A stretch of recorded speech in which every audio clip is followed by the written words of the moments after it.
যুদ্ধবিরতির ঘোষণায় ক্লান্ত চোখগুলো যখন একটুখানি শান্তির স্বপ্ন দেখছিল, ঠিক তখনই ভয়াবহ তাণ্ডবে স্তব্ধ হয়ে গেল লেবানন। লেবাননের রাজধানী বৈরুত সহ বিভিন্ন জায়গায় অস্বাভাবিক ও অভূতপূর্ব হামলা চালাল দখলদার ইসরায়েল। ৮ এপ্রিল স্থানীয় সময় সন্ধ্যায় মাত্র ১০ মিনিটের ব্যবধানে লেবাননে প্রায় ১০০ জায়গায় হামলা চালিয়েছে দখলদারদের বিমান বাহিনী। ইসরায়েলি সামরিক বাহিনী এটিকে চলমান যুদ্ধে সবচেয়ে বড় সমন্বিত হামলা বলে উল্লেখ করেছে। ভয়াবহ এই হামলায় অন্তত ২৫৪ জন নিহত হয়েছেন বলে জানিয়েছে সংবাদ মাধ্যম আল জাজিরা।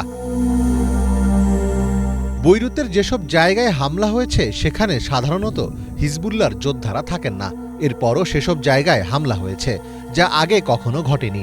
বৈরুত ছাড়াও দক্ষিণ লেবানন এবং পূর্বাঞ্চলের বেকা উপত্যকা জুড়ে এই হামলা চালানো হয়।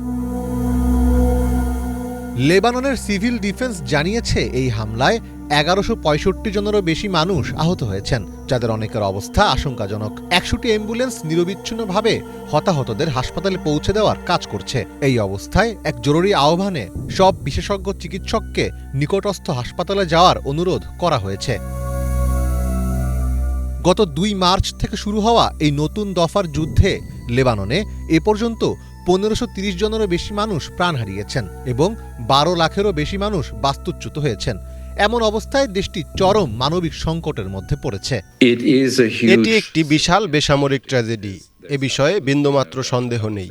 বাস্তুচ্যুতিও এক অভূতপূর্ব পর্যায়ে পৌঁছেছে, যা প্রায় ১২ লক্ষের কাছাকাছি, যার অর্থ লেবাননের প্রায় ২০%, অর্থাৎ প্রতি ৫ জনের মধ্যে ১ জন এখন গৃহহীন।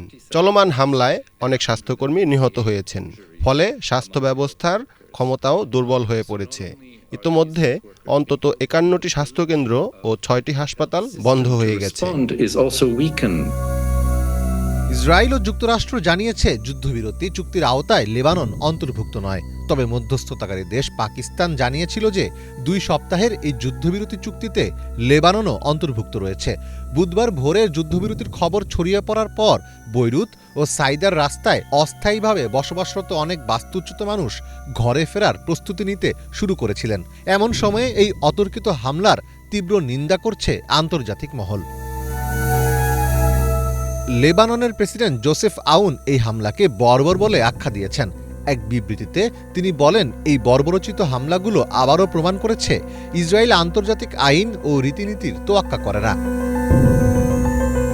নেতানিয়াহুর বিরুদ্ধে আন্তর্জাতিক আইনের প্রতি অবজ্ঞার অভিযোগ তুলেছেন স্পেনের প্রধানমন্ত্রী পেদ্রো সানচেস।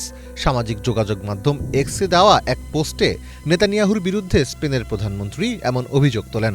যুদ্ধবিরতি চুক্তিতে লেবাননকে অন্তর্ভুক্ত করার দাবি জানিয়ে সানচেস লেখেন, অভিযান শুরুর পর আজকে লেবাননের ওপর নেতানিয়াহু তার সবচেয়ে খারাপ হামলাটি করলেন। মানুষের জীবন ও আন্তর্জাতিক আইনের প্রতি তার অবজ্ঞা সহ্যের সীমা ছাড়িয়ে গেছে।